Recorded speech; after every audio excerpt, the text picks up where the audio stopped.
Thanks for joining us for another episode of Good Teams and Great Teams Cover. We're at the third waypoint of the NFL regular season as we are here for our Week 6 review. As always, joined by co-hosts Byron and Joe. Gentlemen, how was your Week 6? Yeah, it was all right. A lot of unders. Very low scoring week. Not a super exciting one, but some big results. So, yeah, good to watch, even if it wasn't high scoring. Yeah, lots of unders. How many unders I backed this week? Not enough. None. I actually bet this week. Perfect. All these unders, didn't bet a single one. Cool, Joe. Coming from the highs of Week 5 to the lows of Week 6. That is life in the NFL. How was your Week 6, Joe? Yeah, you know what? It's probably going to make it a bit more interesting because you don't want, obviously two undefeated teams to just storm it and it gets a bit boring at the end when they're just playing the second string. So it felt like, even though disappointed with the results, it's probably made the season overall a bit more exciting. So, and teams who we thought, we'll be speaking about the Jets later. I'm like, there might actually be something this year. So it's felt like the packs got a little bit closer than for the first 5 weeks. Yeah, I think there's certainly some teams that maybe have got a spark now after Week 6 and the way that's gone. There's some teams that are dead and buried. And the two undefeated teams have gone, and we'll talk about that. It's a couple of big upsets and a couple of, certainly from the big boys, a couple of disappointing performances. Only one of the real juggernauts that kind of continued their momentum. So let's get into it. We're going to break down 5 key games from Week 6, or 5 of the most entertaining games. It was a struggle.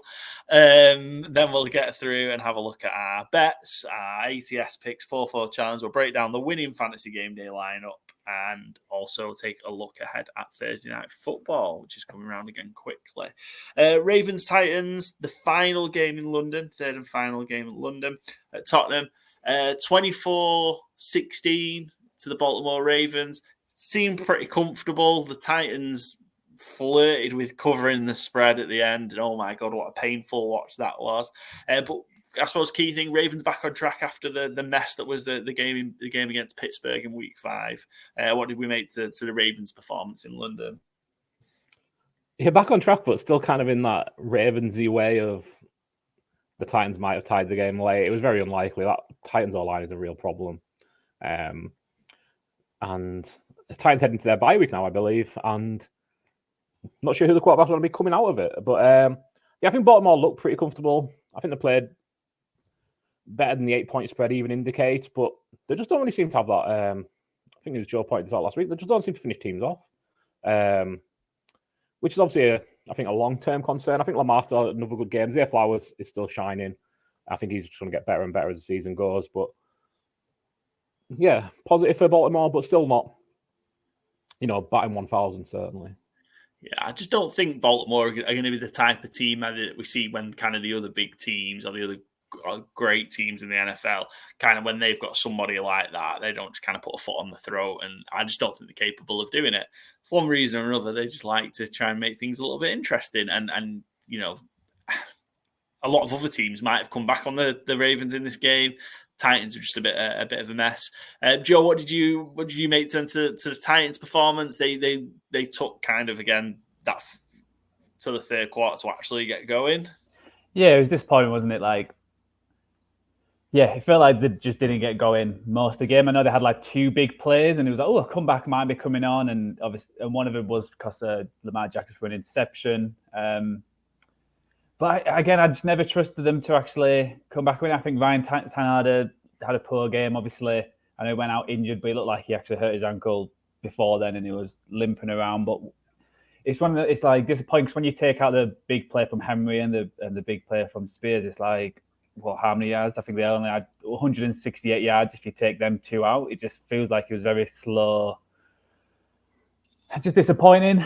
You can flip it. That Ravens defense has actually looked a lot better than I think a lot of people expected. They've actually played well all season. I think coming in, it feels like such a Ravens thing to do, to have a lot of unknown and well-established. And they got clowned, but other than that, it doesn't feel like coming into the season was like, oh wow, we got to be terrified of this defense. But it feels like a Ravens thing to do, to come out of it. It's like, they might have a good defense, and that's a good foundation for a good team. But I think similar to what Byron said. It feels like they just haven't got that killer instinct. Like how many times they got to the red zone and just didn't even. It wasn't even like, oh, they were lucky not to score any touchdowns. It was just either the play calling or the execution. It just wasn't working at all, and having to rely on field goals can win games against teams like Tennessee, but when they come against like the bigger boys, is that going to be enough? I'm not quite sure. So it's a good job that the people in London and the UK in general just absolutely love being at a game, because it was death by field goal. 9 field goals in this game. That's one of the things like I kind of hate as well about like the American coverage / Twitter of like UK games. Like, well, it's a good job they love kicking in London. It's like, no, we'd much rather see touchdowns. Yeah. Like, I get that was like a trope 30 years ago, but like, you know, how many London games are we up to now? It's been nearly 20 years. Like, give the UK fans some credit just because they're willing to sing through it. Doesn't mean they're happy with just seeing, you know, Justin Tucker, Nick Folk off. Yeah. I also, as much as I was at Wembley the other week, but Sweet Caroline needs to die at UK sporting events. It's fucking ridiculous. Yeah. It was fun when it was just the darts. It was kind of okay when it was the boxing. It's fucking everywhere now. I don't mind it for celebrations either, truthfully. Like when the Lionesses won the Euros, got the full stadium singing. To celebrate, I don't mind it. But like, just in the middle of every fucking game, calm down. Like, it's just the 3rd to 4th quarter break is when... Yeah. Anyway. Yeah, at the Titan, from a better perspective, the Titans, I mean, should have covered this game in the end. They were they got to the 1 yard. They were first and goal at the 1 yard line with 3 minutes to go. Yeah, I think that's another thing where like Malik Willis, he looked kind of more like I'd expect Malik Cunningham to look like. Just like he'd been thrown into his first ever game, and it's like, well, you're in your second year now. Like, throw the ball to the end zone, don't run backwards. Like, is that difficult concepts to get? Also, just have Derrick Henry fall forward 1 yard. Yeah. And then, and you've got, and then, you've got to take the onside kick or whatever. But I just really didn't understand it. Derrick Henry was on the sideline. Yeah. And you just run it for a yard because they ran Malik Willis anyway. So, yeah, just crazy. And I was on the Titans plus 4.5. And it's crazy that they didn't cover after that. And to be fair, it came from a bit of a, Ty J. Spears made one amazing play to get him down that far, 48-yard reception. But yeah. But you don't trust Derrick Henry to score from there, though. Like, what's he doing on the team still? Is there a bit here where also I wanted to ask kind of what we saw in Derrick Henry's usage? He only carried the ball. He had 12 touches. I think carried the ball 12 times. Yeah, 12 rushes. Is there repeat and 2 catches for 14 touches? Is Derrick Henry a trade candidate? He should be. The Titans are 2-4. I know that division. Looks like Jacksonville are getting a grip of it. I'd be curious what happens with Tannehill. Like if he's injured and is out for a long time, and they're going with Willis, would they be accepting then? Like, okay, the season might be done with. Let's see if we can get a 4th, 5th round. Because are you going to get much more from mid-season? I don't think so. Yeah. So it's just weighing that up, isn't it? And is there a bit here to say, look, we've seen a bit of Malik Willis before. Do we not just see Will Levis? It depends how he's training. Because if he got beat out by Willis in the preseason, it's not like he's going to be a superstar playing that. They obviously know what he's like, and yeah, I think whichever. I think you probably give Willis a few games, and if it doesn't work out, switch it. I think it's going to be one of them where they're going to have like 2 or 3 quarterbacks coming in, and they might get someone off the street who's got a bit more experience and all that kind of stuff. So I think it's not a good look for the Titans if Tannehill's out for an extended period of time. Get Carson Wentz to Tennessee. There you go. Carson Wentz to Tennessee. Oh, hopefully. I think they should go with Will Levis. Malik Willis isn't going to be an NFL quarterback. Will Levis, if you can't be out, Malik Willis probably isn't going to be, but just getting some snaps. Yeah. And see how trash he is. Like, you've got to just sink the season. Like, you're not going anywhere this year anyway. They're not winning that division. They're not qualifying for the playoffs. Like, I think there's a bit here where they could just try and get. Look, you might as well see if you can get anything with Hopkins as well. Like at this point, I know you'll just sign this up. It's like, well, what's the point? And what's he there for? Yeah, like not even like as just a Titans perspective of like, it's good to move on and like see younger players get more action just to get them more action. Like, he's surely not happy. Like, you sign as a free agent, expecting to challenge for the division. It's clearly not happening this year. Yeah, I think if they could move him, I would. I think they should definitely try and move Derrick Henry, though. Again, it's just a kind of a sad end to a, not Hall of Fame career, but like a real good career in Tennessee. That it's just going to peter out if he stays there. Maybe go and try and get a ring somewhere. I'm sure someone will need I dare say Dallas wouldn't mind having Derrick Henry there and get Tony Pollard some more explosive touches rather than being, all the carries and get dragged down by it. Maybe get him out in space a bit more. But that's just thinking with the Dallas hat on. Yeah, well, I'm sure there'll be plenty of takers. But yeah, Tennessee 2-4 look like maybe kind of, they're in a real difficult spot. Ravens 4-2 needed that one to get back on track, and 4-2 looking in a good spot really. Again, sat here, haven't we? Said Baltimore could be 6-0. Realistic with the way those games have gone. Right, let's move on. That's the end of the London games. We've got 2 more international games to go. They're in Germany. The NFL did a wonderful thing, gave Germany a great game in Dolphins Chiefs, and gave us 3 pretty trash games. No, I'm joking. Jaguars Bills was okay, wasn't it, in the end? 2 of the bigger teams in the AFC as well. Let's move on. We are on 40. Joe, do you want to go? 49ers, Browns, Niners 17, Browns 19, Niners 17. I don't know, Joe, do you want to just kind of share how you feel it went for San Francisco? Yeah, it was a struggle of a day. It was a weird one because obviously the first drive, the Niners just ran it down their throats, and it was like, all this worry about their defense, and we've just gone down and just destroyed them and 7-0 up, and then getting the interception straight away. I thought, this is actually going to be an easy afternoon, and then it was a struggle. It was weird. Like, it's one of the things, Niners have these kind of games every year where you watch it and it's just a struggle and the offense doesn't get going.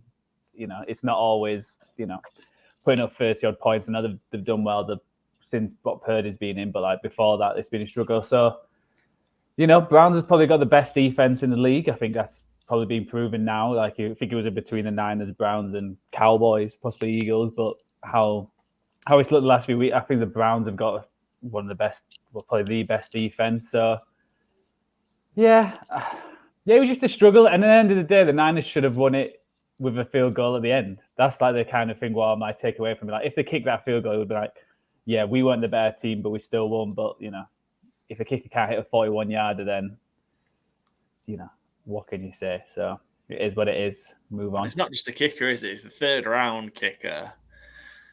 Yeah, but he's also he hit all his kicks all the way through the season. So I'm going to give him a pass. Just there's plenty of kickers who have missed game-winning kickers. Tucker's missed a few, so it doesn't mean he's automatically going to be trash. Doesn't mean he's going to be good. Good either way. 60 yards, not 41.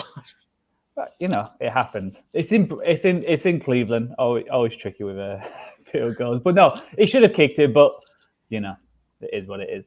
Yeah, and if he does kick it, it's such a different narrative. Yeah, like Brandon Ayuk comes up big on that last drive. I find I don't have too much criticism for the Niners. Like, it's a real tough spot to go to. Like you say, the Browns are the best defense in the NFL. I don't think there's too much to criticize, really, the Niners for losing it. Like you say, if that kick goes through, you say, what a gutsy win.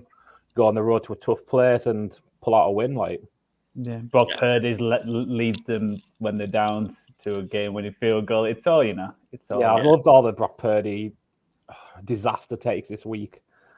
Twitter people. Well, it shows he's not all that good. It's like, if that kicker puts it through, Brock Purdy's brought a game-winning drive out against the best defense in the league. Like, when it's let's calm down.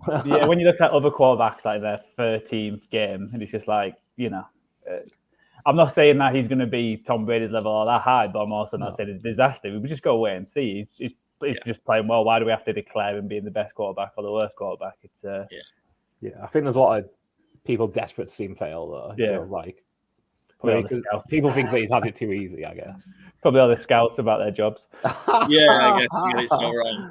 And obviously, we'll say injuries played a key part because the Cleveland Browns were pretty banged up themselves, right? But obviously, throughout the game, Williams went out for a bit and came back in. Debo went out and McCaffrey went out. Mm-hmm. You talked about probably one of the only things that could derail San Francisco, Joe, would be the injuries. How big of a concern is it, kind of the injuries to Debo and McCaffrey in particular? I think Debo's, what I've seen the reports, he's day-to-day, same as Williams, because I know he left with a boot on his foot. So I don't think they're major injuries. We're not quite sure.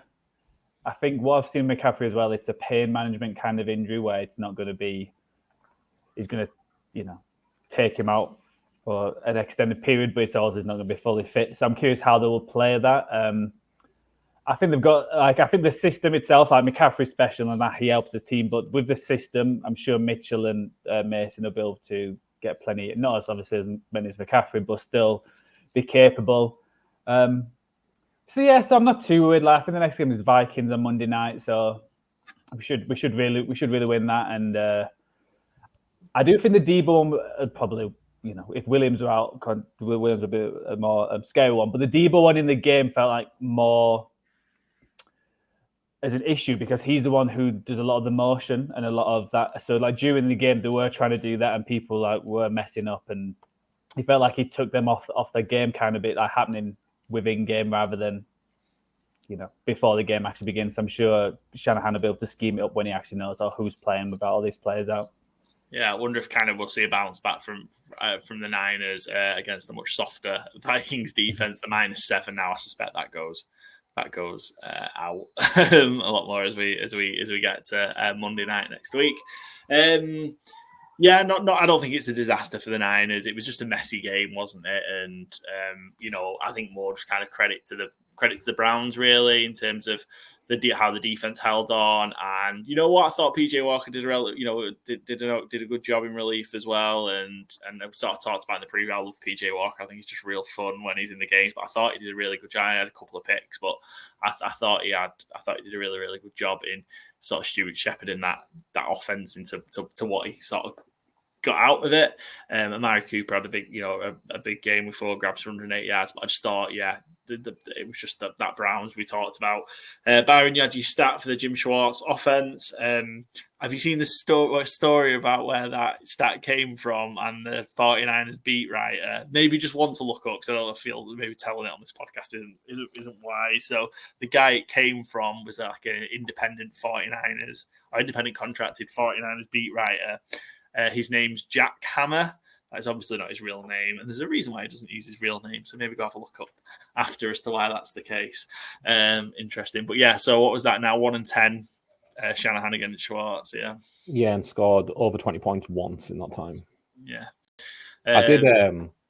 Just before I move on, the Browns defense this year have got 4 of the top 18 performances by a defense in a game.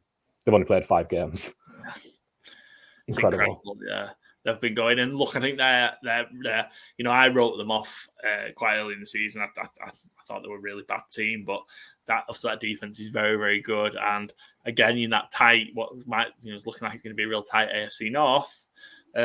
Defense could carry them into the postseason. And again, we saw what the Browns did to the 49ers. They're capable of doing that to teams in the AFC in the playoffs. Who knows? And if it's big if it feels like at this point, if Deshaun Watson decides he can play through pain or gets fully fit and he's anywhere near good again, because like PJ Walker is fun, but like it wasn't a good performance. Like he's playing the Niners defense as well on a short week for him. Like I'm not blaming him, but like it wasn't a good performance. It was just like manageable.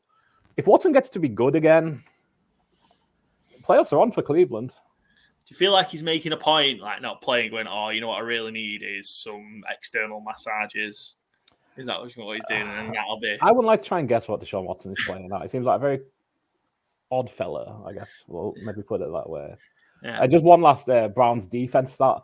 The league average defense or average for defenses over 31 teams have given up 110 first downs this season. The Browns have given up 51. That's wild. It's so insane good. How dominant they are. Yeah, so good.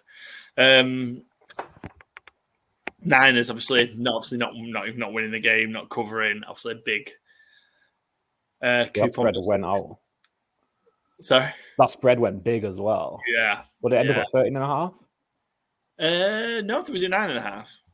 I think it went above 10 at one point, but maybe it went back down. Yeah. And I also thought the Niners after that pre-game scuffle where Trevor Williams knocked off Elijah Moore's helmet. I thought it was Niners by $1 billion. Wasn't the case. Maybe backfired that little scuffle. Right, yo. Let's move on to our second undefeated team that lost that record. Eagles at Jets. Joe, you've got Robert Saleh there as your background. Again, it's a fairly similar story from a game perspective. The Jets defense stepped up and were absolutely huge against the Eagles and just kept them in the game. And eventually, Philadelphia gave them the chance to win the game. Which is wild. And let's start with the Jets. Then, real impressive performance, I think, from the Jets defense in particular. What did we make of it? Yeah, really impressive. Jalen Hurts didn't look like himself, really. I think he's looked a little off this season compared to under Shane Steichen last year. I think 3 interceptions, 1 touchdown this week. Obviously, not great. And just felt like he was kind of forcing it towards the end there as well, but it's really got give a lot of credit to that Jets defense. I think it would have been easy for them to mentally go in the tank when Rodgers went down. But, Robert Saleh was feeling himself after the game, talking about the string of quarterbacks they've played and have embarrassed them all, which I think he stepped back from it today or yesterday. But, I kind of love just having a bit of swag. It's not been a great time to be a Jets fan forever, but, the Saleh period certainly hasn't been. And, after week 1, I think not many people would have forgiven them for going in the tank, but Zach Wilson kind of looked competent. He's looked pretty good, I think, the last few weeks relative to Zach Wilson, not relative to maybe to a good quarterback, but he's not losing them games. He's not throwing things away. I liked that he had a comment speaking about the accountability of everything and not in a petulant way recently, where he's talking about how everything kind of rides on him right now, and it didn't feel entitled or petulant. It felt like he's kind of maybe growing up and getting it a bit. Maybe Rodgers is helping with that, and I'm delighted for the Jets, truthfully, and delighted to see the Eagles lose. Yeah, so the New York Jets are 3-3, which includes wins against the Buffalo Bills and the Philadelphia Eagles, and ran the Chiefs close, as well. Obviously, they got kind of blown out by Dallas, but. Are the Jets? Sorry, the Chiefs goes. What a stupid question that is. Are the Jets a good football team? I think it's one of them things if Rodgers was still a quarterback, you would be 3-3 with these fixtures. That's a good start. You know what I mean? Yeah. So this defense is actually stepped up and is they're doing what they need to do. They're keeping teams close for then Zach Wilson to make 1 or 2 plays. Maybe the running back to make 1 or 2 plays to get enough points to win the game. It's always worrying when you are relying on your defense that much and your offense is not producing. So I'm hopeful. I hope the Jets can continue this, but I feel like if another team somehow gets 25, 30 points, are the Jets really going to be able to come back and keep up with that? I think that's a big question. But if the defense carries on playing this well, then I think the schedule softens up a bit. So I think it's going to be similar to last year, where even with White and Wilson as a quarterback, they were still close to the playoffs last year, and they probably 1 or 2 more wins. So they might be there similar again, and it's can they win them kind of games what they should win. I think that's the issue. Obviously, losing to the Patriots, as they always do, is that going to be a big thing by the end of the season if they miss out by 1 or 2 games? It's I'll go give a shout out as well. That was Jets' first victory against the Eagles, which is nuts. Yeah, it's crazy. 0-12 beforehand, and 13th time lucky. The Jets schedule, it does soften up. It's interesting. Apologies, my voice is going. Jets are on a bye in week 7. Jets at Giants. It's at home. Jets with the Giants. That home to the Chargers. At Raiders. I mean, and then the Bills have already beat the Bills. So. And they play the Bills. They're at the Bills and they've already beat them. That'd be slightly more difficult in Buffalo, but they could be 5-4 after 9. Certainly. And if you're 5-4, you're in the chance of a wild card. Could win all 3 of those games. What price would you give now on Aaron Rodgers plays this season? So that was going to be my next question. Final word on the Jets. Rodgers was on the pitch, wasn't he, pre-game, throwing the ball about. Still had a bit of a limp. 34 days removed from his injury. I mean, could he? I don't know. Obviously, that's probably a doctor's question, isn't it? But if he rehabbed and gets to kind of after Christmas and early January, and if Aaron Rodgers taught me one thing, don't need a doctor's opinion on this. We need some people who know about sports to speculate. That's really where I get my medical advice from. So, if a book was offering money on like void if the Jets don't make the playoffs, but Aaron Rodgers to play a playoff game, I'd be very tempted to back it because I just think it's got narrative written all over it that he plays. And and it's going to take obviously some. Zach Wilson's probably going to have to kind of maintain this steady Eddie form that he's found these last couple of weeks. But you wouldn't just leave him in, would you? And go, no. If there's a way you can play. If this is how Wilson is playing, no, you'd go Rodgers. Yeah, you'd put him back in. Yeah, wild. And the Eagles. Let's talk about the Eagles. So I've been saying, look, I'm waiting. The Eagles haven't been playing particularly great. They're going to go off on somebody. I thought it was going to be this week. It went the other way. This was by far and away the worst Eagles performance of the year. What went wrong for Philly? Run game never got going, did it? I think they were less than 100 yards. Might be less than like 80 yards rushing on the ground. They just felt like they got away from it, but also it was just really not working. And whether that was with Hurts, Swift, I think he was inactive again this week. I'd like to see him give Rashad Penny a bit more run. I know Kenneth Gainwell's kind of like the Philly boy for some reason, but like every time I see him, I'm just kind of like, this is such like a mid player. Like there's nothing really to him that stands out. Whereas like Rashad Penny's a real good like pure runner, as they say. Like he doesn't do much else, but like just as a pure runner, I would have him in there. But that seemed to be the biggest issue. Like AJ Brown still got his. Through the air, it was kind of working pretty well, but obviously towards the end, Hurts started forcing it, and that didn't end well for them. But I think they just need to have more patience at running game because I don't want to say it's their best asset, but like it's a real good one, and it can't go unsaid. Lane Johnson goes out. I was just going to say that. Yeah. Like, you hate to see it because he's such a great tackle, like, but it's such a huge impact on them as well. Like, all the things about the touch push, we hear it so often is like they've got the best O-line in the league. Well, yeah, but it's not super thin, but you're not replacing him. Same as San Francisco. Trent Williams goes out, you're not replacing him. Yeah. Lane Johnson missed also the back end of the regular season last year with a real bad groin injury, didn't he, that needed surgery. Was it groin injury or an I can never say it. Abductor injury. And then obviously they just kind of took it. Obviously he was out and came back in for the playoffs.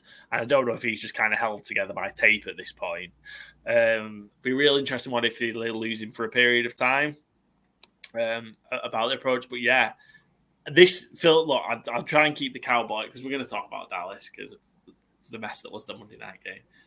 But this kind of I thought there was no way the Cowboys could challenge the Eagles.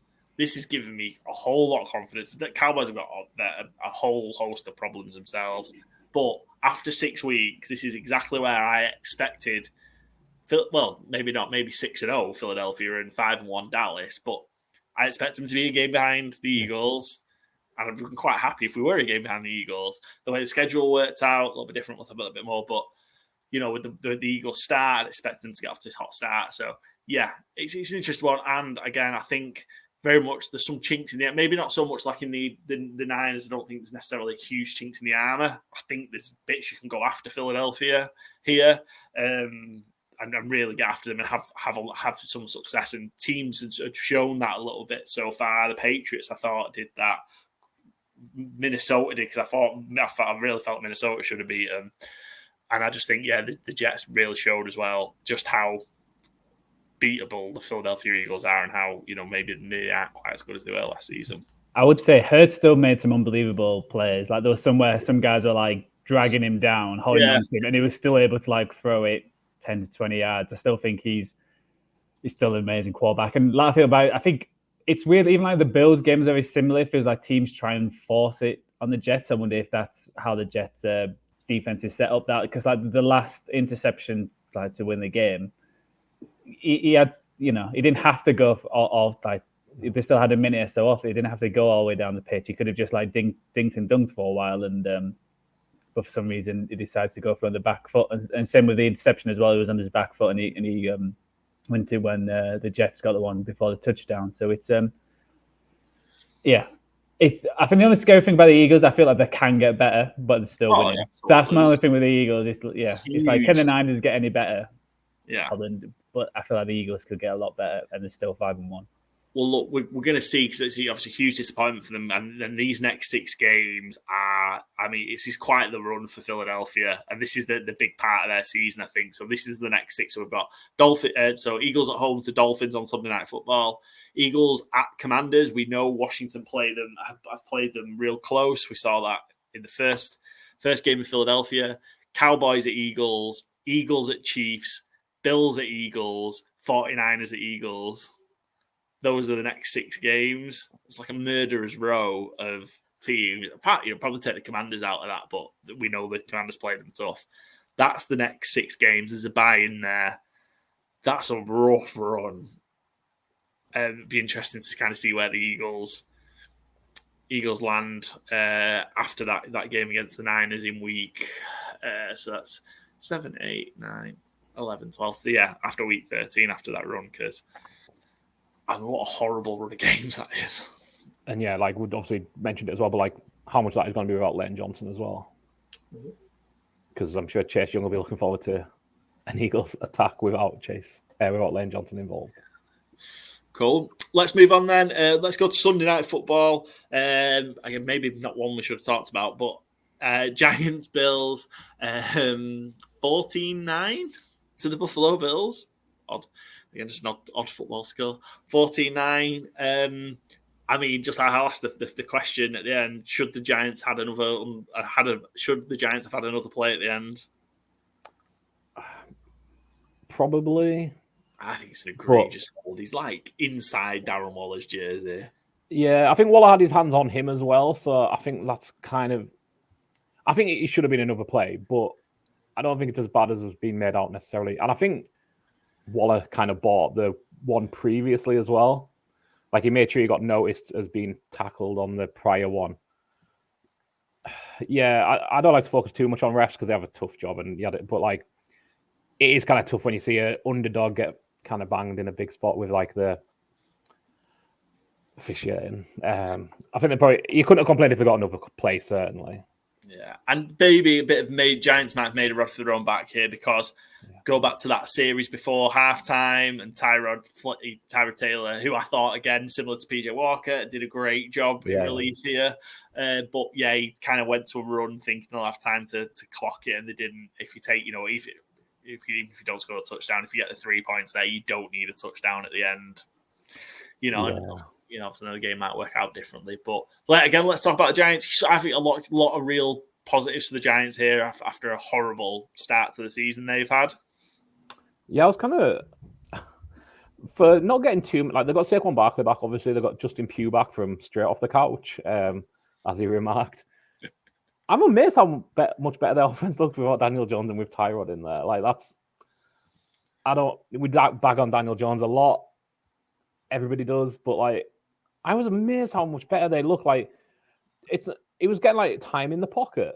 Well, how does that happen? Like the players just more fired up to play for Tyrod, or the Bills defense not turning up. I'm not too sure what it was, but it was really pleasant to see. Like, always got a lot of time for Tyrod, and it was nice to see them play a good competitive game. The end of the first half really sucked.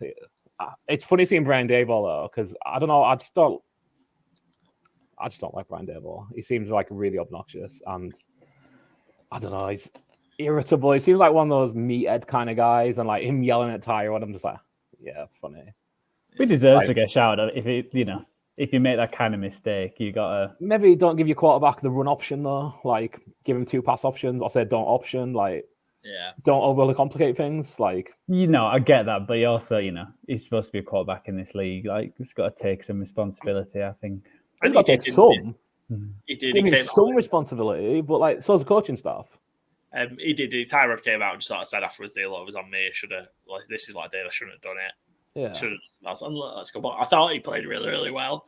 Outside of that, particularly the drive to get them into a position to win the game at the end. And look, if I said that Tyrod Taylor would have given the Giants a chance to win it as the clock was running out, I'm sure they'd have taken that, the Giants, because I think everyone was coming in here expecting them to be beat by 30 or 40 points. I think there's a bit of pride and a bit of a backbone and a bit of fight that the Giants haven't shown that they did in Buffalo, and I think it's really important for them to continue with that. In the face of a litany of injuries, Daniel Jones has been getting beaten up, but injuries just everywhere for the Giants. And really poor play. Sorry? Injuries and really poor play. Like, it's easy to get bogged down when you're 1-4 and you're playing badly. And we've accused, and I certainly accused the Giants of kind of mailing it in and giving it up, but and that's still the case in some of those earlier games. But I think here the kind of and that's probably the worst. I think that's the worst thing for any athlete to be accused of, kind of just downing tools and not playing and kind of not giving it everything. But I think they really, really did put us in there, and I felt they deserved to win the game. On the balance of the game, I felt they deserved to win the game as well, and I thought they were real unlucky not to.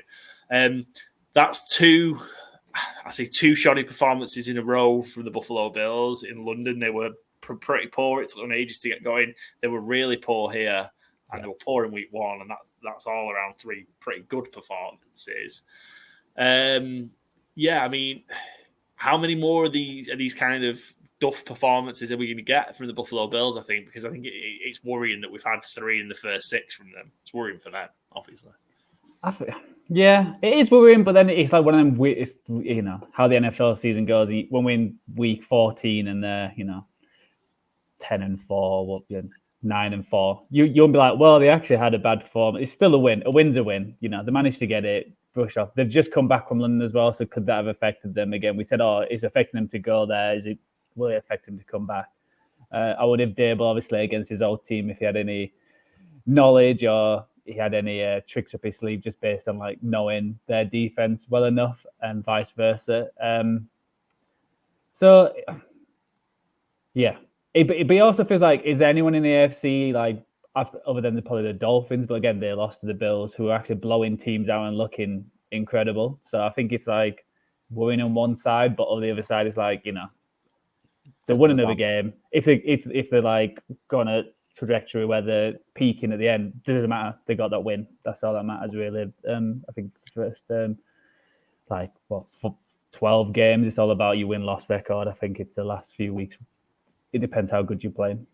Yeah, I know they weren't playing well before it as well, but they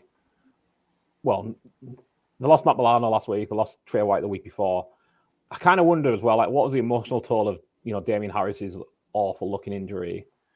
Ambulance coming on the field. I mean, the ambulance got fucking Damar Hamlin jersey in the back windows. And it's like, I don't know, like, it's sometimes hard to quantify that kind of stuff, but like, are you going to go and fight yourself into tackles as hard as you would 18 months ago when you've just seen another one of your teammates down? Like, it's always one of them things like, it's good news, but like, it's like, it's good news. Damien Harris gave a thumbs up as he's been stretched and strapped to the thing and he's gotten ambulanced off the field. It's like, yeah, it's positive in the sense of what it might have been 2 minutes ago, but like, it's not a headline you want to read going into the game. Like, oh yeah, one of the players managed to give a thumbs up on a stretcher. It's like, I wonder how much of that is like an emotional toll of this team. Like, I don't know when that would ever disappear, but like, it's tough to see as a neutral fan. Never mind a player on the sideline going like, oh shit, yeah, remember when Damar Hamlin almost died less than a year ago? Yeah, rough. The Bills again. I think the line and everybody else was expecting this to be a bit, obviously, a blowout, 2-score favourites. They get the chance to actually go and deliver on that next week as they play the New England Patriots in Foxborough. So we'll see. We'll see if the Bills get right there. Something tells me that they might. And then they've got the Bucs before a real big game against the Bengals on Sunday Night Football, which should be another good Sunday Night Football game, I think, in Cincinnati. Again, key to the AFC East, but a couple of weeks in a row for the Bills to kind of get right and get that form back. So we will see. They march on at 4-2. The Giants are 1-5. I'm really struggling to kind of see where a Giants win comes from. Yeah, I don't have their schedule up, but I remember that was kind of my issue in doing the NFC East preview way back, was like, it's just tough to see them winning games. Yeah, even though like they hadn't changed much from last season where they made the playoffs, but like, it's just, I think they're a worse team than most teams are going to play against. Yeah, they're at home to the Commanders, home to the Jets. At Raiders, maybe they win one there. Yeah, maybe there's one of those. The weird thing is they could win all three of those. I wouldn't pick them to win them, but like, it wouldn't be outlandish for, they'll have a big game against the Jets and win that one, and Zach Wilson to not have a good game. Yeah. Commanders, Giants, I don't think there's too much talent-wise disparity. And Raiders, unless playing the Patriots, I'd struggle to back to beat any team. Hey, Raiders, but they can easily go 0-3 in that as well. Yeah, Raiders won 2 in a row. Let's not think on the Raiders. Could be 3 this week. Let's move on then and finish and talk about Monday Night Football. I've only just finished watching this game because I didn't have a chance to watch it this morning before I had to go to work. Byron, do you want to go first? Cowboys win 20-17 in a game that felt like it went on forever. Yeah, I was going to say, I started watching it about 24 hours ago, and it feels like I just stopped watching it too. Very long game, it was a dull game as well. Like, it's, Kellen Moore revenge game, Dak against Justin Herbert, it's Monday Night Football. And it was dour. It was really drawn out. It was really long. It felt like there was a penalty on every third play. But I think I said before we started taping, I think this might have been the worst game I can remember seeing Justin Herbert play. It just felt like he never got going. One of my things for last week was tipping Quentin Johnson to finally have a big game coming out of the bye, and it feels like maybe put him in cotton wool because he ain't ready. Like, he got bullied for the Stephon Gilmore game-winning interception. You can't be that physically inept and be an NFL wide receiver. Like, you can't just get bullied. I don't understand, because he's the size of him. I don't understand how he gets pushed around so easily. Yeah, he looks like it's a weird thing because he looks like he needs to bulk up, but you don't really want your receivers bulked up. Like, he's not Julio Jones or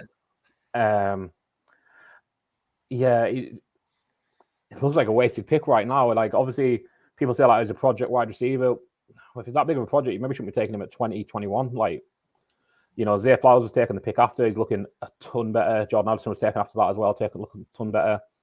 Puka Nacua went 4 rounds later. And obviously, not every 5th round pick is going to be Puka Nacua, but Quentin Johnson is looking like a big bust right now. Mike Williams went out when you thought he's going to step up. And if anything, he's looking worse. He's not getting any not making the most of any small opportunities he's getting. And he's not going to keep getting those small opportunities. Josh Palmer's out producing him. Yeah.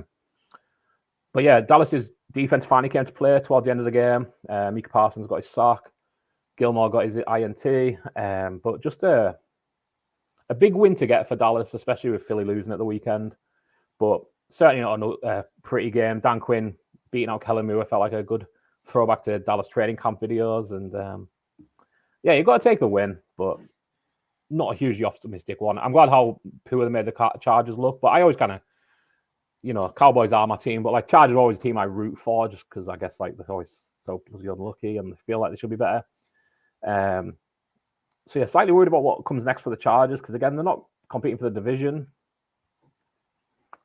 I'm not sure what their path to progression is really. New coach in the offseason, hopefully. I think kind of with the Chargers, and I'll start there before I talk about Dallas because I'm infuriated watching it again.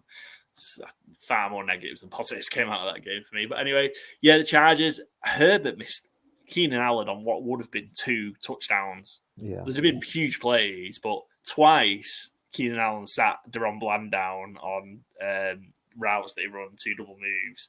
One in particular, he somehow got Deron Bland to roll across the floor. He shaked him out of his cleats that much. And Herbert, just drop it on him all the time. Doesn't even have to be a particularly great throw to find him. Yeah. And they'd have been, that's 40, that's 12 points, 2 touchdowns on the board and missed. Yeah. He just did look out of sorts, Justin Herbert.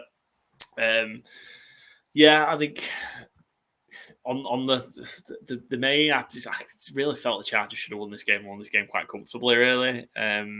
Just on the balance of it and how I was watching, I don't think either team played particularly well. But I think this is one that the Chargers lost as opposed to the Cowboys winning, really, I think, for me. 2-3 for a team that we were I think most were expecting to contend. And they'd still probably be in that wild card race, but I'm struggling to see I'm struggling to see them get to kind of 10, 11 wins. Because they got Chiefs next as well. Yeah, at Chiefs. Got Bears, Jets, Lions. It's not a great run. So, yeah, I feel kind of with the games that they played, I think they lost to Tennessee, didn't they? It's probably one they should have won, really, and get to 3-3, and all of a sudden things are a little bit different. For Dallas, in fact, go, Joe, you go. Go on, Paul. I'm curious to see what your negativity about Dallas, because it was a must-win game and they won. And it looked like Dak had a good game for another 250 and 1 touchdown. It's against one of the best. Well, what we thought was one of the best teams in AFC. So I thought Dak had a much better game. I don't know if he had a great game himself. Again, I think there was 2 on Gallup, 2 wide open touchdowns to Gallup that were missed. Jake Ferguson had a wide open touchdown as well. He just didn't even see him. So I thought that, but I think what Dak did is, and what we saw a bit more is, the touchdown run is get Dak using his legs in the red zone a bit more. You've got some red zone problems. You use Prescott as a weapon with his legs.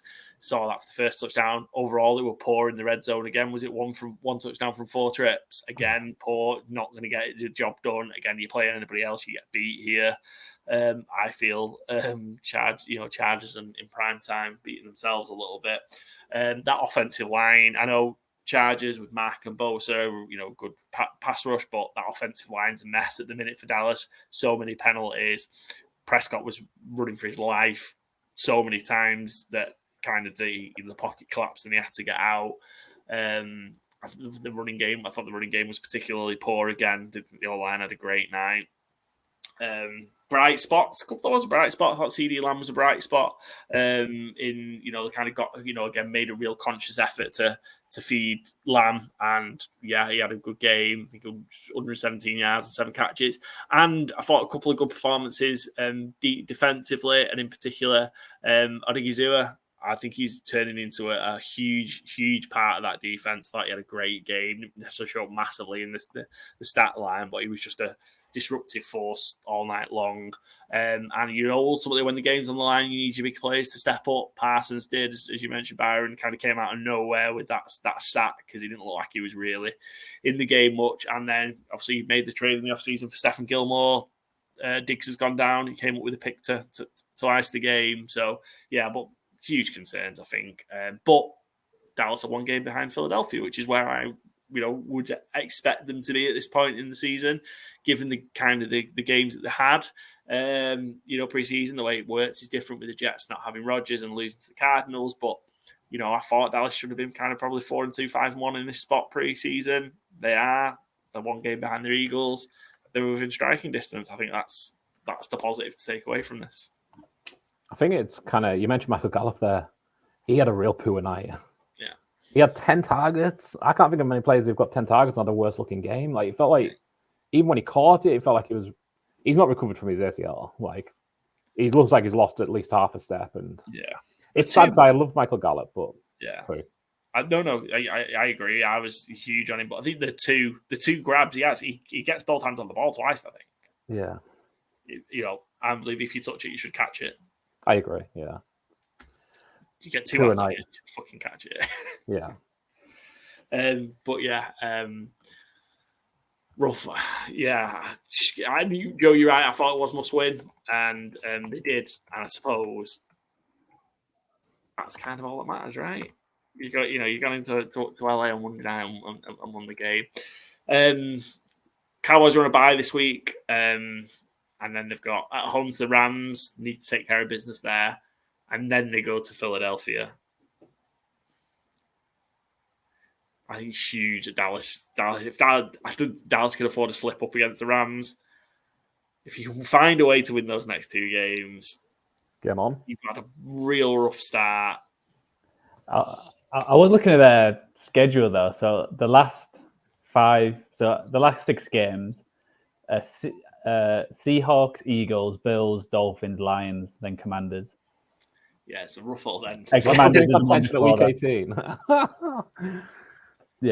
So the last 7 starts with the Commanders, ends with Commanders. But you got Seahawks, Eagles, Bills, Dolphins. So you got to keep picking up them wins because that's going to be a tough stretch especially if you're going for the AFC title. Lions might be resting by then as well. The man want that number one thing, though. You know what I mean? I'm sure they will. Yeah, but it's just I think it's just so important. Like you've got the opportunity to put, I think, a really poor start to the season behind you, and you're 4-2. Yeah. So yeah, let's see if they can the Rams won't be easy because I think they've been relatively decent so far, and then that's a huge game against the Eagles. It's one where the absence of Diggs might show up as well. Like you're saying, Bland got put on his butt a few times, but you've got Cooper Kupp and Puka Nacua, two very shifty weapons. Yeah, so we'll see. Right, that's Cowboys talk over. So that's a look, an extended look at what we thought 5 key games from week 6. Let's move on and start having a look at our competition. So we'll start with I'm sick of this FourFold competition, by the way. Let's have a look at this FourFold competition, our FourFold Challenge, where our loser will also be ridiculed and have to make a donation to charity, which is very much looking like it's going to be me at the minute. So there was obviously us 3, and we had our guest Nick Bodkins from the Bodkins Show and Let's Start Sports Network. So just in summary, I went 1-3, so did Nick Bodkins. Byron, you went 2-2. Joe, you went 3-1. You had another good week. The favourites, again, rough week, wasn't it? So I had the Eagles. Byron, you had the Bills. Joe, you had the Niners. So did Bodkins. I was on the Bears as an underdog. Kind of the promise that we saw from the Bears and Justin Fields over those 2 offensive performances. They're just right back where they were at the start of week 4, right? Or week 3, whenever it was. Yeah, and Justin Fields seems like he's probably missing this next week. Maybe missing longer, depending on if he needs surgery. Or he might, because he had a dislocated thumb. Yeah, they called up Trace McSorley today. So that doesn't bode well for anything in Chicago. But yeah, it was a nice couple of weeks for Chicago, but I think back to the gutter, basically. Yeah. Is there a bit positive to say? Yeah, is there a bit of here that actually Justin Fields does miss time and is hurt? And obviously what we saw those last 2 weeks, maybe if we've seen a few more performances like that, was that, maybe there is something in Justin Fields, maybe we keep him around, maybe we go again with him. Actually, if he just gets hurt and you just go, we need to move on, is that a better end for the Bears, do we think?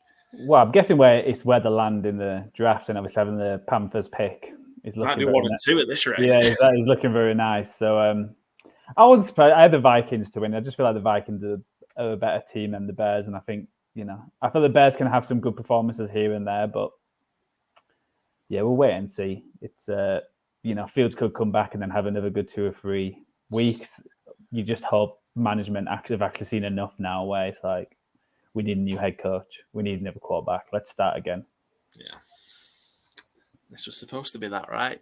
And for Minnesota, we said, even without Jefferson, they could find a way to win some games.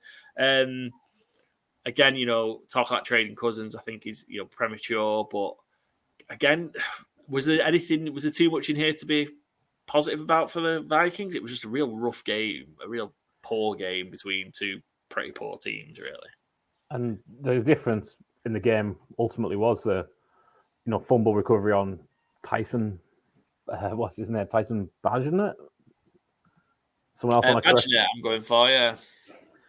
Yeah, he had a fumble that the Vikings took him for a touchdown, right? I mean, I'm not going to say that's going to give you much confidence for the Vikings going forward. They didn't look great.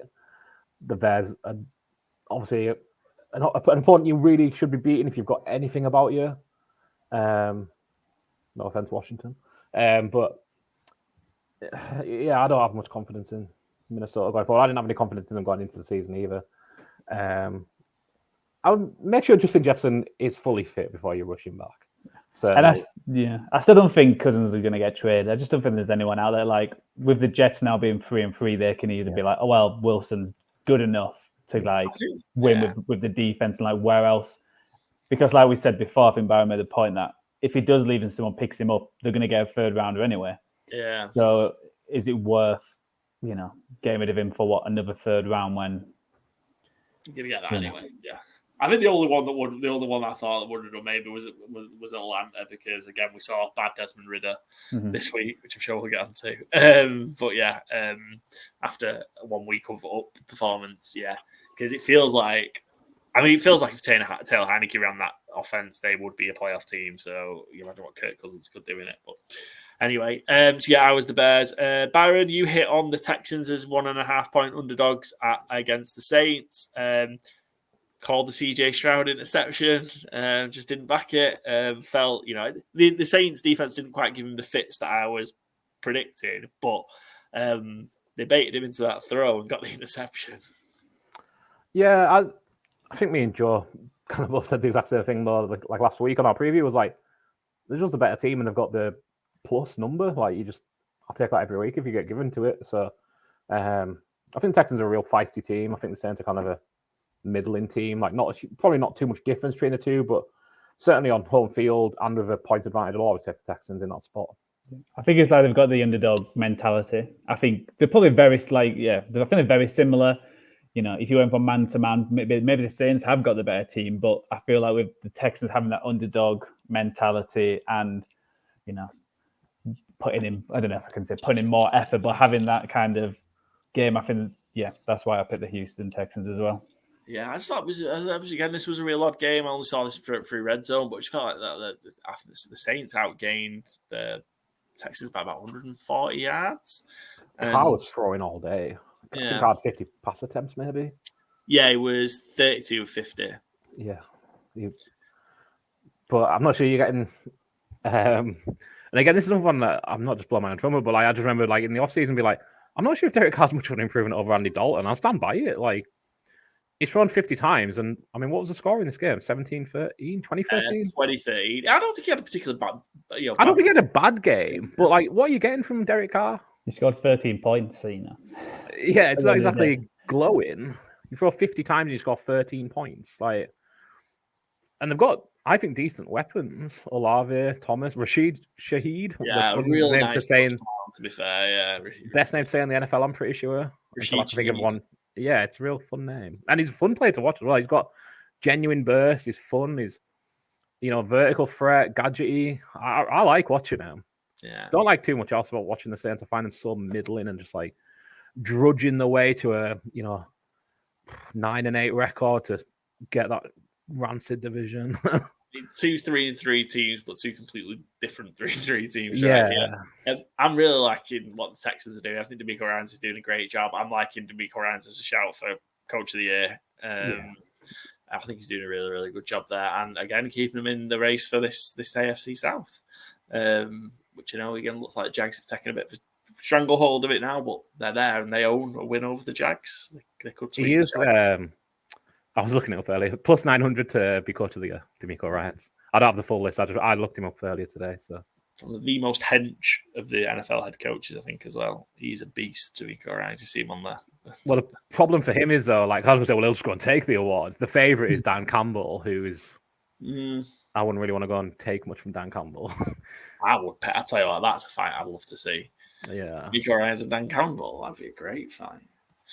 Cool. And right. The third favourite, is Mike McDaniel, who I think would bow out of that fight gracefully. Yeah, absolutely.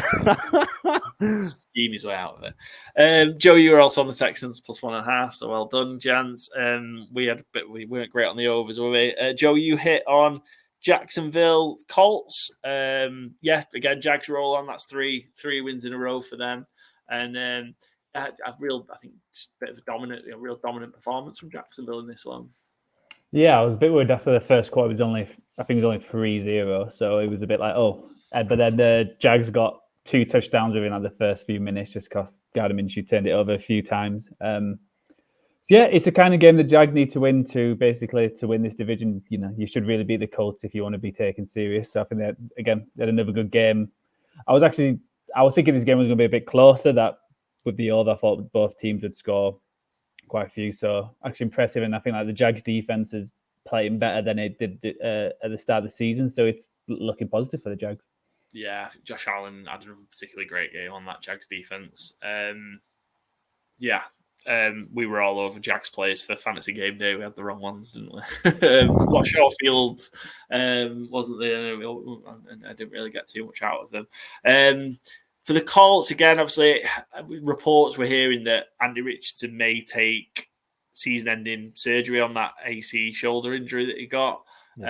What started out as kind of real positive season in Indianapolis is kind of, I know the 3-3, which many wouldn't have thought, but actually, does it completely unravel if Richardson goes out for the season? Do you make the decision to do it, or do you try and get him to play through it?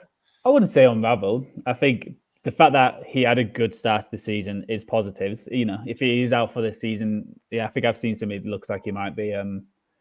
You've just got to accept that and just look forward to next year and start building around him. I think that's like the next big stage to get him some more weapons and get a better team around him. So, it's disappointing. I would say it's more disappointing than unraveling that you just probably got to accept this year they're probably going to be a middling team, not make the playoffs. But no one expected that anyway. They were expecting them to be terrible. So the fact that you've seen some positive in him, you can go into next year thinking, okay, we've got a chance. Yeah, I think I had them winning 4 games and they've won 3 games already. I had them the under 6.5. Yeah. I think I've got my under as well, which great then if Richardson does take the surgery. We'll see. I think as well, I know I've won you can't rush him back. I think it'd be absolutely foolish and negligent to rush him back because you didn't draft him for 2023. I need to 2022. I'm get lost on what year we're on. You have to do what's best for his long-term future because that's why you drafted him number 4 overall. It wasn't to win the Super Bowl in 2023. Gardner Minshew is competent. Bad week this week, but that's what you're going to get when you're the Colts, who are picking number 4 in the draft, and you're on your backup quarterback. Like, that's going to be a thing. And I think the season maybe doesn't unravel, but I don't think they're winning the division. I don't think they're winning the division with Anthony Richardson either, though. And I presume this is the end of Anthony Richardson's season. And just one shout out of a stat I read from Adam Levitan on Establish the Run. He has the best fantasy points per snap of any quarterback in the league this year, which, fucking hell, for your first season, I know he's been in and out for real football terms, but for fantasy football to be the QB leader, and it's not like he has an incredible supporting cast, it's fine, but he's not dealing with, he doesn't have Tyreek Hill and Jalen Waddle, and, I didn't have Jonathan Taylor. I think that's incredible. Yeah. Nice. I think I'm just running through my preseason predictions. This isn't my sheet, that playoff predictors thing, because it's not got the 2 ties in it that I had for the Colts. So it's clearly somebody else has loaded up. I don't know why. It's not mine because I have the Colts 4-12-2, I think, or whatever it is, 4-11-2, whatever the numbers are to get to that point. Anyway, so I've lost that forever, which is good. So Jack's Colts, that's that. Byron, you had the London over, but we went 3-0 in the London under. Yeah, it's hard to pick an over this week, to be fair. So, extra shout out to Joe for finding one of the 2, I believe we had this week. Yeah. There was 2 in a push, I think, weren't there, I think? Yeah, got banged on the London over, though, at one point, and Titans couldn't squeeze it in there. I think that's a moral over. Yeah, I think the 49ers was a push as well by the end. I think that went all the way down to 36. 36, didn't it? Yeah. I was on Seahawks Bengals. That looked good at halftime as an over, and then we got a grand total of 6 points in the second half. Bit of a turgid game, this one, but since they win it, dig out the win. Big win. That's kind of not really a lot to say about this game. Bengals back to 500 after a rough start. They went 0-2, 0-2 again. Got to 500 quickly. I guess it's just move on for the Bengals. You dug out a win here, move on and start motoring on towards that, catching the Ravens. Yeah, because I think they've got the bye this week as well. So it's like if you said 4 weeks ago, okay, you're going to get to the bye, 3-3. Joe Burrow does play and he hasn't aggravated and he's looking better. You'd be like, oh, perfect. We'll take that all day long. So I think they can be happy being 3-3 and. There's no one storming away with the AFC North as well. So I think they're 1 game back. So, it's look out AFC if Burrow keeps going. But again, it was very much like when they played the Rams. It still wasn't amazing. It still wasn't like, the Bengals of old where they're explosive players. It was still a struggle. And it was actually like the defense stood up and actually made Geno look ordinary.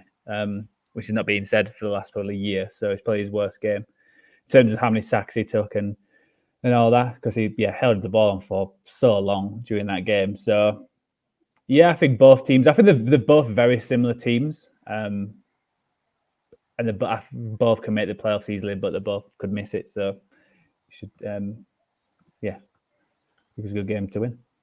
I think Gino as well. Like there was one near towards the end of the game where, he ran it and he slid down where he could have maybe got an extra 5-10 yards if he just kept going. But like I understand that you want to protect yourself, but like before he took off, JSN was open for a touchdown, and it was just like I don't know if he was rattled because the pressure was getting to him, but it's kind of throw you really want your quarterback to make. And I fully agree. It was one of the worst days I've seen Gino have for a long time. It just seemed rattled. I don't think he threw a touchdown, right? He had 2 interceptions and 2 interceptions. No touchdowns. It was like you say at halftime, you think, well, we're on for a banger here, and it just kind of dwindled away. You kept thinking that the Seahawks every time on red zone, he was like, oh, the Seahawks are in, the Bengals half again, and then he was like, oh, Gino gets sacked, over and down. Did you feel like they had like 2 or 3 chances to actually win that game and put themselves in for the to take hold of some of that one of the playoff spots or on the wild card? But I think they've been brought a bit to the pack a bit. Yeah. Again, I feel like Seahawks might start to have some problems if that protection for Gino is going to break down. Obviously, again, they're getting the opportunity to have a bounce back game this week. They've got Cardinals in Seattle. I would say they did hold up decently, though. It was like Gino just held the ball for so long. So, I think if Gino was a bit quicker, then it would have been, it's a good day of protection. So, cool. Let's move on. I hit the Cowboys Chargers under to stop going on 4, which was great. Lots of unders this week. Everybody hit an under. Patriots Raiders. This was a very interesting game. I almost put this on the list to talk about because I just felt this was a real interesting game. Obviously, there were only the 4 games in the late slot, so got to see a lot of this one on Red Zone. But who wants to take Patriots talk for this week? They look better than they have done. Zeke had a big play called back as well. Still pretty turgid overall, though. They are going up against the Raiders defense, which isn't a great unit, and they still didn't shine. I felt a bit for Mac Jones. He made that real nice throw to Devonta Parker that Devonta Parker fingertipped, I think, in his own words. And it was just a rough way for New England to lose. Again, I'm going to say this every week that New England embarrass themselves. That I'm loving watching it, but I don't feel for them, but like as a neutral, I kind of should feel a bit for Mac Jones because like it's just rough. You put a tight end out there to try and help with Max Crosby, and I'm not sure how many players you need to put on Max Crosby that play for New England, but they're not getting it done. And it was a funny way for it to end, just sort of safety, and then the onside punt to try and get the ball back. I love the onside. I love that onside punt, by the way. I love seeing. Yeah. It feels like there's only Belichick who knows these things as well, like are options to him. But yeah, it's fun to see.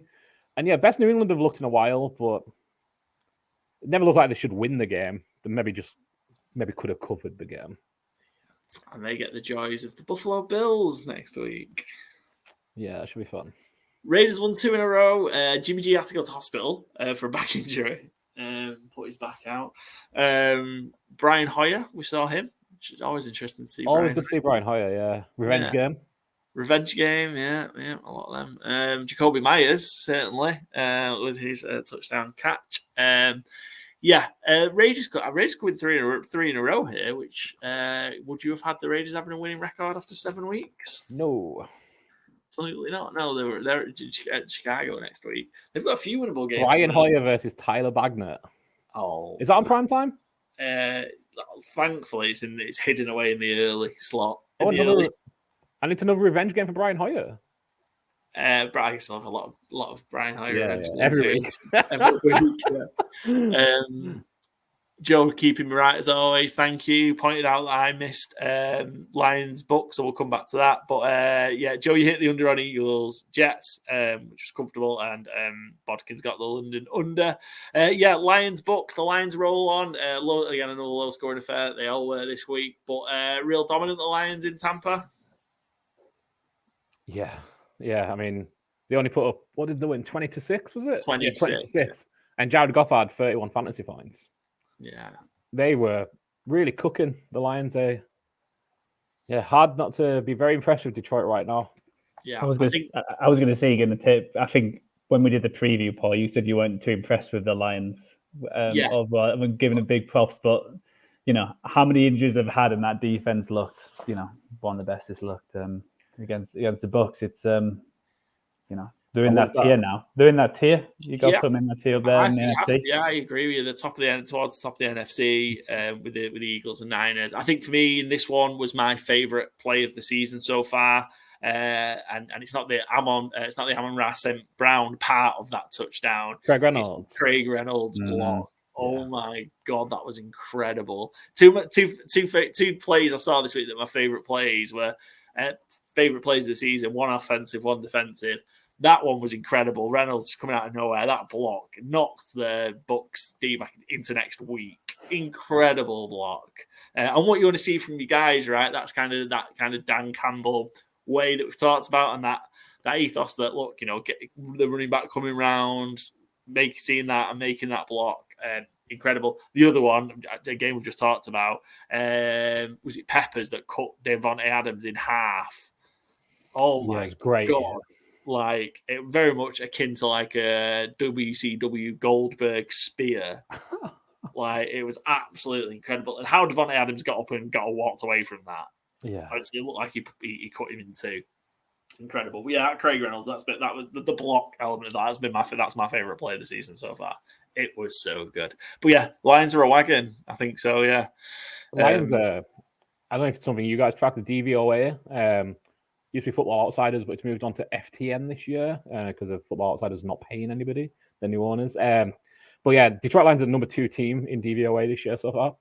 They are ranked 4 in offense and 3 in defense, only behind the 49ers. So fully deserved, but it's a good neutral way of not just looking at win-loss record, it's how they perform against the average situation, and they're crushing it on both sides of the ball.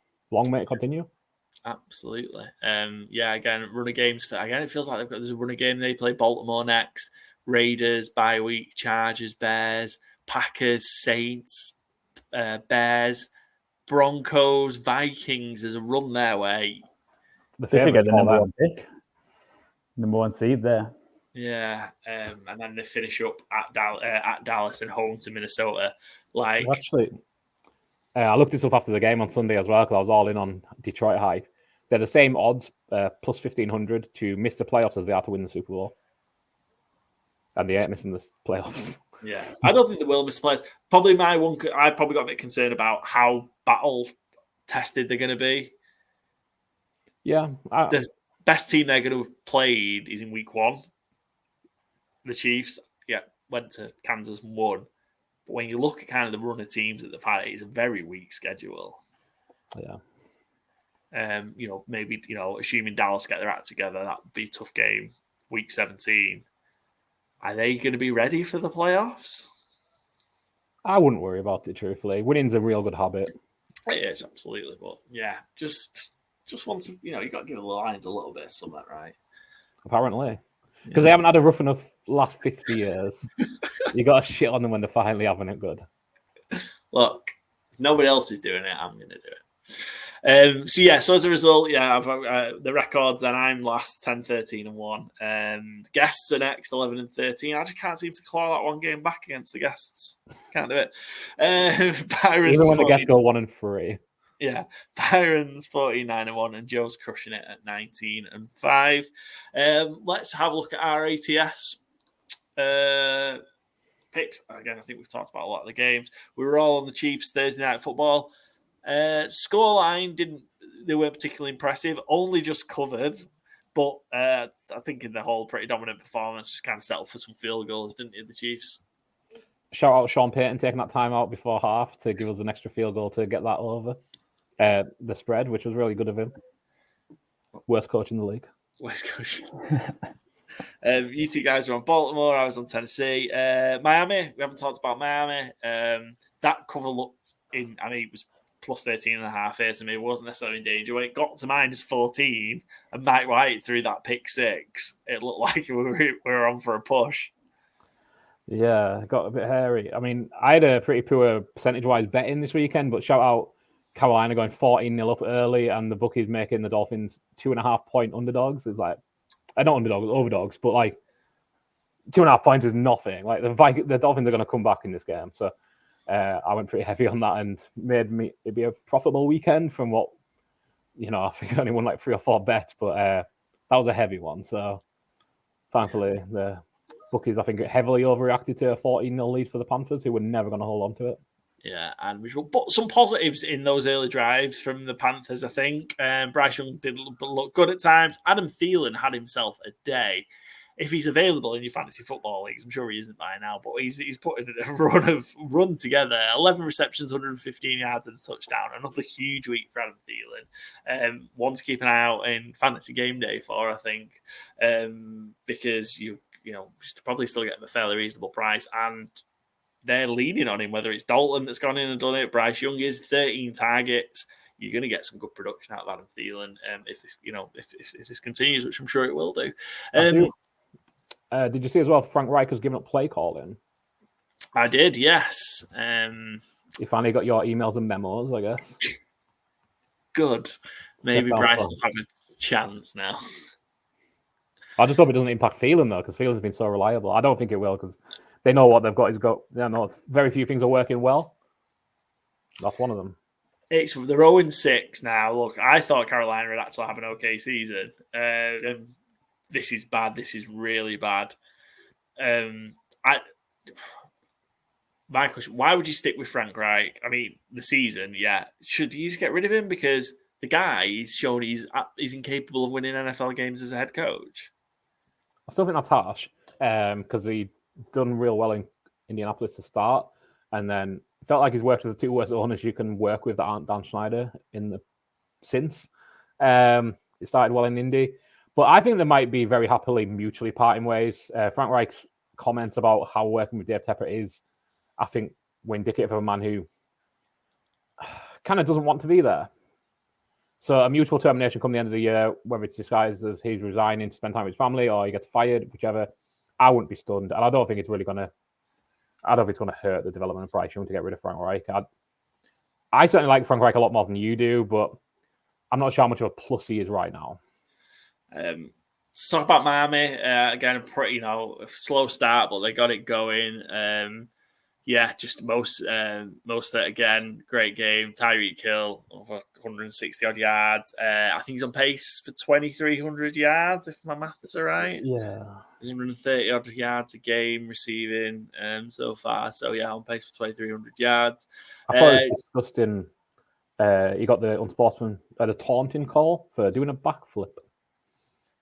Which no, because you had the phone, so you can't use like outside objects. I think that's why you got called for it. Yeah, have we nothing else to worry about? No fun league. Seriously, it just bugs me, that kind of nonsense. Part of me does hope that particularly when do shit like that, and that is fun, and I get that then they, obviously I don't want Philadelphia, but then you do something like that, and then you got your ass kicked the next week. That's funny, yeah. Yeah.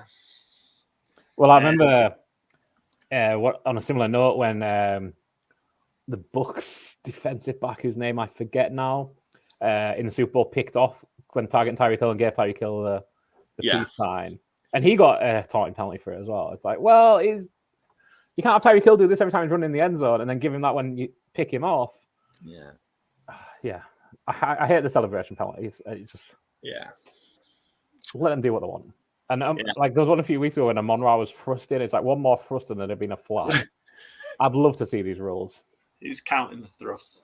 I mean, again, fully, Miami would buy 3 touchdowns here. obviously, big one. They play the Eagles on Sunday Night Football. I mean, we're also a bit of a preview. Obviously, just a quick one. Wow, what a game for Sunday Night Football. Yeah, that's going to be fun. Huge game. Do you take the Dolphins +2 right now? We're early in the week. I think I'm going to pick Eagles again, just because I think it's going to be similar to like when they played the Bills. Yeah. Dolphins failed that test against the Bills, and they get beat by 28. I think so. Yeah. 20-28. 20-28. Yeah. Is this similar? We're going to see the Dolphins go in on the road against one of the big boys, and who's just lost as well. I think they need to prove something as well. It's not the Eagles. Yeah. I think I'll be more likely to back the Dolphins +2, but I probably won't be betting it. Yeah, it's an interesting one. That should be a great game. We all took the Jags -4 against the Colts. Me and Baron on the Bears. Never again. Can't shake. I think I've said that every week.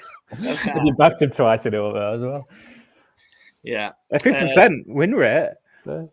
Yeah. Joe, you're on the Vikings. I were on the Saints. You two were on the Texans. Me and Joe on the Bengals. Byron on the Seahawks. We're all on San Francisco, obviously. All on Atlanta, and they were pretty soundly trounced by the Commanders. Desmond Ridder has finally lost a home game. First since high school, right? First since high school, yeah. It's 30-odd games in a row. I think it's one of them annoying ones where, like, of course he's going to lose now that everyone's aware of that record. Yeah. But you don't think about it. Yeah, and he looked by the interceptions with Goff. Yep. CJ Stroud as well, like the rookie interceptions. Like, as soon as it becomes an aware start, time bomb. Yeah, and he looked awful. Yeah. He looked bad.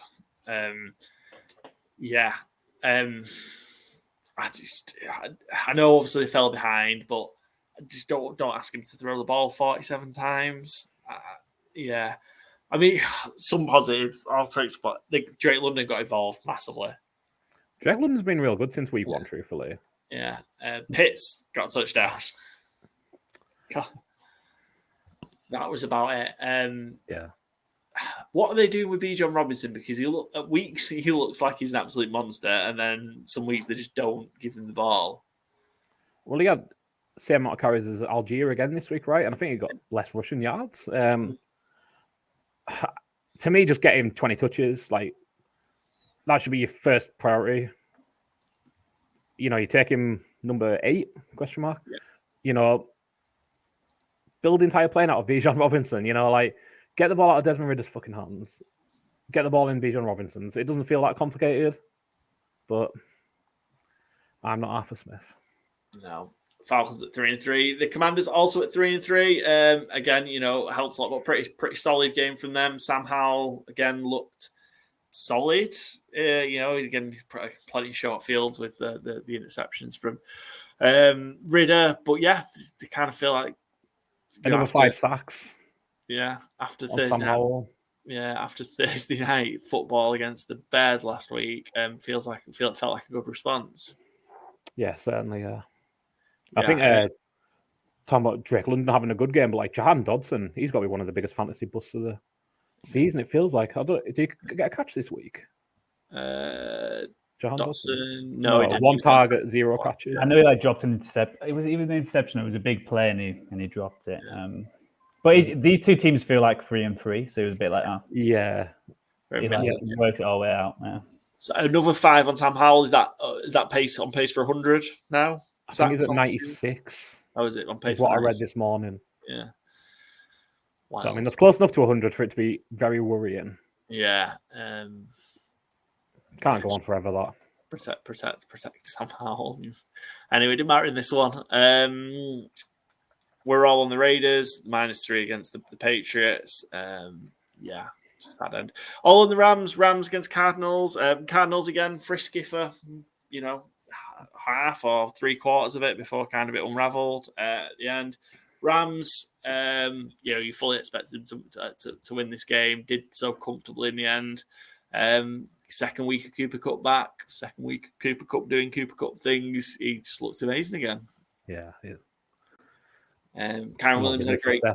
Yeah, Kyron Williams had a great game, 158 yards. I think we saw kind of McVay switch to the run, and particularly run to the right in that second half, and it just worked time and time after again. The Cardinals didn't have an answer for it, and didn't have an answer to stop it.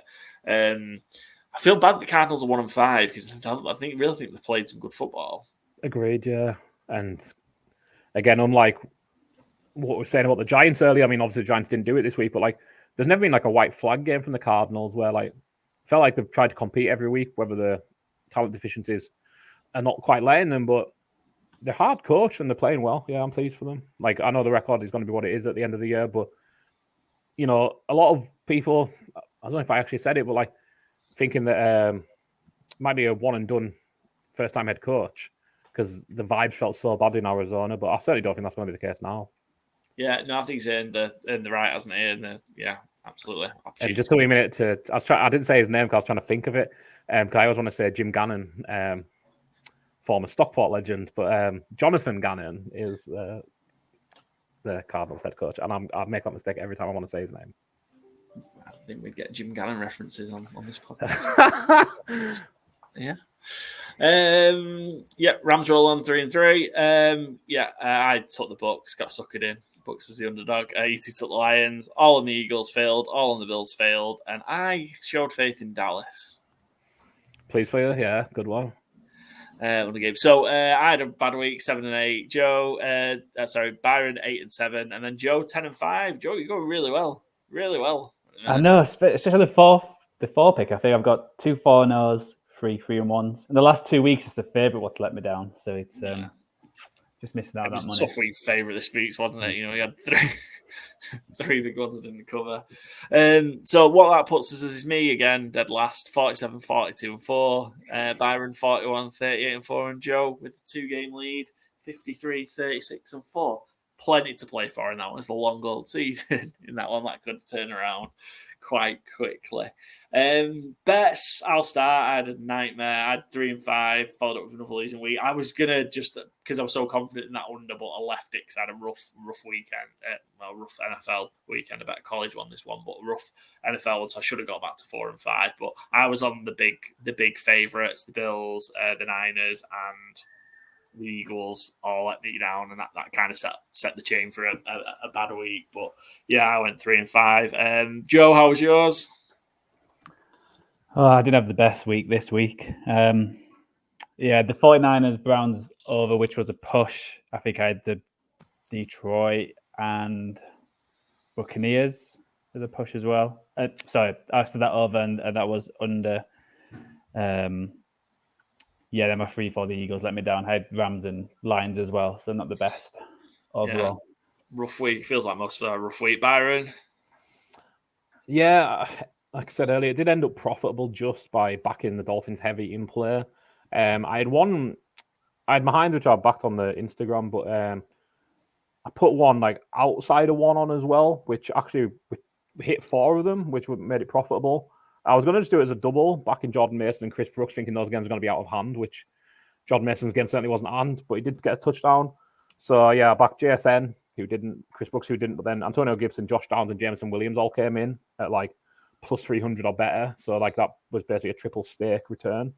No, sorry, like a times 15 return. It was times 10 last week.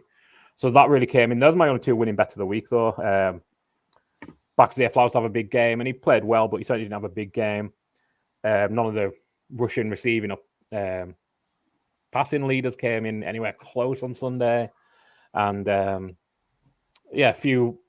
I thought Daniel Mooney was going to do a good game and was going to pop off against that Vikings defense, and he had a couple of big catches. I think he got like 48 yards. I think I needed him to get 50 plus. So, not a great week percentage wise, but I mean a profitable weekend, so we'll take it. But yeah, missed a lot of misses. Yeah. All right. Well, let's just dust ourselves off. Probably just the first bad week when we've all had a rough week. To be fair, usually at least 2 of us have had a good week every week, and that's back-to-back losing weeks for me. So not good. We'll obviously back on the horse. 11-8-1 in college though. It was a big comeback from the week before. I was 6-2 in the early games as well. I was flying. Should have just left it, but anyway. really suck at the West Coast College games. I don't know what it is. Let's talk Fantasy Game Day. So we're going to go through the winning lineup for Fantasy Game Day. But before we do, a reminder here at Good Teams and Great Teams Cover, we are partnered with great guys over at Fantasy Game Day. Daily NFL Fantasy is here finally in the UK, and these guys are at the forefront of it. We've been playing unsuccessfully this week, but we've had a successful week in one of the three that we've played. But it's a great app. The guys that run it are fantastic, real passionate NFL fans here. In the UK, down in London. And look, this game's growing week on week. We had, again, more entries than any other week so far. We had more prize money than any week so far. So if you're not playing Fantasy Game Day and you're in the UK, get on it because it's going to blow up big time. And if you do, sign up. Go do it now and register with promo code COVER, COVER, all in capital letters. And when you do so, you will be given a free game after you've entered the lineup and deposited some funds. It's great. The Sunday Stars game is great. It's $7.50 entry. The winners, two winners this week took over £100. It's winning. So I think it's great value for a fantasy game, a daily fantasy game, and the game for week 7 is already out. So Gimme and the guys have set it up already, so you can get on there. We've already started putting our lineup together. You should start putting together yours. Just remember to go download the app, the Fantasy Gameday app, and use promo code COVER when you register to get your free game after you've entered the lineup. 18 plus only, UK only. Please gamble responsibly. I forgot that a couple of times last week. Let's have a look at the winners lineup. So no surprise, it was a Dolphins player. Most that was the captain of this team's with 68.4. Most again, real solid game. I thought. Great choice as captain for the week. Him or Tyreek. I think if you had one of those two guys, you did pretty well. Yeah, I mean, not much you can say really. You get 42 points, and it's pretty concentrated as well, which is really nice for Miami. I mean, I'm sure they'd love to have Devin Achane out there, but when he's not, Mostert's going to dominate those touches. And 68.4 points is a beastly number. Yeah, had the triple of Mostert, Tua, and Tyreek in this one. Chose the right captain. I guess Mostert scored more than Tyreek did as captain. Had the trio, and then built around it with ETN, who had a relatively strong game, 2 rushing touchdowns for Jacksonville. Kamara produced 17.4 points in Fantasy Game Day. Again, a mixture of 68 yards on the ground, 7 receptions, which are worth 3.5 points in this game, plus his 30-yard receiving yards. And then I thought a real good shout at tight end as well, Dalton Schultz. We talked about how CJ Stroud's been doing again, leaning on Schultz. I think he's a great tight end option there. But some pretty good shouts there. I thought again, of course, as they would, but a real solid team and one with 196 points. Bit of a lower scoring week this week just because of the lower scoring NFL games. But weirdly, there was normally like one player, and to be in a tight end, hasn't it? We had Higbee and Austin Hooper where they scored like 2 points. Yeah. There isn't really a dud on this team. I mean, KJ Osborne got 8.8 points. I mean, if that's your lowest score, you're probably going to have a pretty good week. Yeah, absolutely. Finish in the top 20% and you'll get yourself a cash prize in Fantasy Game Day. We had a bit of a rough week, didn't we? We kind of built around the Jags, Ridley and Lawrence, and we had ETN, but took him out. We had Metcalf, who didn't particularly go off well. Who else did we have? We had a rough time, didn't we? Kenneth Walker, who had a decent Kenneth Walker as well for the Seahawks. Yeah, I think 60 yards on the touchdown. Kittle didn't. We had Kittle, who I think had 1 catch. Yeah, Kittle had a catch for a yard. We had DJ Moore, who didn't go off. Ridley, I didn't have a great game. And we had Bijan, who didn't get the touches. So, rough week for us. But, congratulations to Turquoise2560, whoever you are. Go download. Don't forget the deadline is Sunday at 5, so you've got all week. And you can only pick your players from the early and late Sunday slate. Interesting one this week because we've got no Miami, no Philadelphia, no 49ers because they play on Sunday, Monday night, no Jacksonville because they play on Thursday night as well. So real interesting this week about the lineups because these players that people are going to have been leaning on aren't there so far. So be interesting to see what they do. that's it for Fantasy Game Day. Shout out to Gummy and the guys doing a fantastic job. Let's finish up with Thursday Night Football. Jags, Saints. No, what am I doing? Winners and losers. I forgot my own run sheet. Loser of the week, Paul Redmond. Losers of the week, Paul Redmond. Yeah, all right. Winners and losers. I'll go. I don't like go last. Joe, start off with you. Winner for the week. You know what? I've got him on there. I'm going to say the Jets, just because going through and through with what happened with Rodgers and with their schedule, you've just got to give it up to the Jets to actually be an interesting team, which we all wanted at the start of the season. So, see what you got from here. Byron, winner of the week. Player that I backed at 30-1 to be MVP on Sunday night, and he's now down to 20-1 to be MVP. Jared motherfucking Goff. Jared Goff for MVP. It's a narrative award. Why not? I'm going to stick with the quarterback winner of the week. I'm going to go for PJ Walker and the Cleveland Browns with that big upset win. Great to see PJ Walker get a win. Loser of the week. I'll go last again because normally I go first here. But go on, we'll go back. We'll go to you, Joe. Oh, cheers! I was hoping to see what you guys went first. Loser of the week. Who am I going to say? Let's go to Tennessee Titans. I think they've just maybe they've lost a quarterback, lost a bad game, and I feel the season's slipping away. Byron? Can I go multiple? Yeah, you can. Yeah, go on. Why not? Do what you want on this show. Cool. A team that wants got things to do. A team that's hoping to take Caleb Williams that isn't Chicago. Between Tyler Badgman, the 0-6 Panthers, the Bears got number 1 pick. Fair enough. Chicago Bears. I found real difficult. Lots of losers this week. I'm going to go Jalen Hurts. A horrible game. Enjoy the 1 week the Eagles lose. Why not? Yeah, absolutely. Jalen Hurts had a horrible game. I might put Sean Payton in again, but... Yeah. I mean, how many times can you get Sean Payton and lose of the week? What I was part of what I forgot to make earlier was I didn't see Stephen A. Smith's video on Jalen Hurts 3 interceptions the way he was battering on Dak. Let's make fuck that guy. Fuck Stephen A. Smith. I had some... just as we're getting towards the end of the week as well, like a general losing vibe of the week, before I move on to TNF, of just a scoring rate this year. So I've got a few stats I'd stolen from people smarter than me on Twitter, and Joe's had enough of it and doesn't want to do DNF. Shoot, yeah, it's 11:30. Goodness me.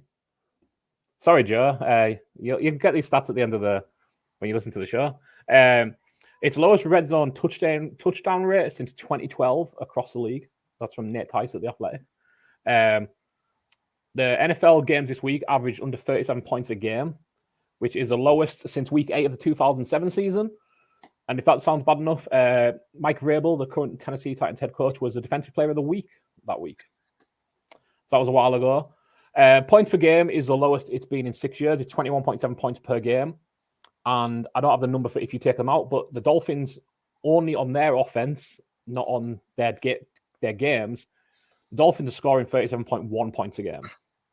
So if you took them out of that equation, I don't know what the number would be, but it'd be a lot lower. Touchdown rate is at 3.9%, the lowest since 2008. Yards per attempt, 6.9 yards per attempt throwing the ball, lowest since 2008. Yards per completion is 10.6, the lowest ever. Sack rate is the highest since 1998, 7.2%. And the QB rating is across the league 88.2, which is lowest since 2017. I don't know what's going on, but fantasy football has not been the forefront of the first 6 weeks of the year. Defense is back. The NFL goes in cycles, right? And we've seen probably, offensive innovation, for, probably especially the last 15 years. The rules are all geared towards the offense. Defenses are finding ways to get back. The balance is still. To be fair, I'm all for it. Like, I'm all for it in even contests. So me too. I'm just wondering what the officials are going to find to scheme out of their defenses. Yeah, I'm sure they'll think of something. Yeah. Let's finish off because we'll just do the two of us do a Thursday night preview because we've gone on for way longer than we thought and it took us ages to get started. Jags Saints. This was, as we started recording, this was Jags +3. It is now Jags +1. I think the vibe is that Trevor Lawrence is going to play, and I would fully expect this to flip as it gets closer. If it is looking like Trevor Lawrence is going to play, so if you want to get on the Jaguars, get on him now. Plus, yeah, that's got to be the only reason Jaguars are underdogs in this game, right? Yeah, much better team. I mean, it's in New Orleans, but it's not like you're playing in the weather. It's a beautiful dome. So I don't think I would take the Jags all day, especially I wish I'd seen the +3 earlier. I did not. Yeah. So I think I'll be taking the +1 while it's there because I think like you come Thursday night, that's going to be -1 Jags, maybe -1.5 Jags. Yeah. So I want over-unders 39.5. I think all Saints games are just going under, aren't they, at the minute? So yeah. Kamara's going to get 10 receptions for 37 yards again. Maybe a fantasy game day shout on. I can't. Under 39.5. Yeah, could be one for me. And yeah, again, I think for me, I think the Jags are just going to keep rolling. I think so. Yeah. Cool. Right, let's finish up there. The quickest Thursday night football preview we've had. Thanks very much for joining us on week 6, our week 6 review. Good teams and great teams cover. We'll be back Thursday for our week 7 preview. Thanks for listening. Follow us on Spotify. Good teams and great teams cover. You'll be notified of new episodes. Follow us on Twitter, Instagram, X, YouTube at GTW_GTC. And one final shout out. Thanks again to the guys at Fantasy Game Day. Go download it. Play the daily NFL fantasy game. Sunday starts. 5 o'clock Sunday is the deadline. Download the app now. Register using promo code COVER. And once you've entered the lineup, deposit some funds, the other way around, deposit some funds and enter a lineup, you'll get a free game.